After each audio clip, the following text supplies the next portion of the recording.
Sebuah kapal kargo asal Singapura menabrak jembatan Baltimore Bridge di Prancis. Kapal yang berbobot sekitar 213 juta pound itu kehilangan kendali, akibat kerusakan mesin listrik di kapal tersebut. 6 pekerja konstruksi yang sedang menambal lubang di jembatan tewas dalam bencana tersebut. Kejadian itu terjadi pada Selasa malam, tanggal 30 Juli tahun 2024.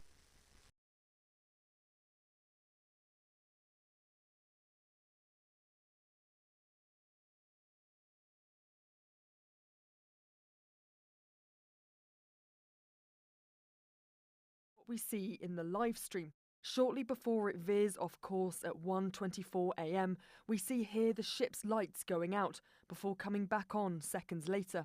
At 1:25 a.m, we see large plumes of smoke coming from the ship. Then the lights go out again at 1:26 a.m. It indicates a power failure.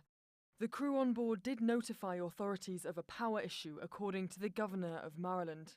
Just before the bridge collapses, vehicles can be seen on the bridge, but as the Mayday call goes out, luckily the traffic stops before further tragedy hits. Still, as the search for survivors continues, Baltimore City Fire Department have since confirmed that their sonar have detected vehicles in the water. The ship had in fact crashed before. The port of Antwerp in Belgium tells CNN back in 2016 when it was manoeuvring out of a port,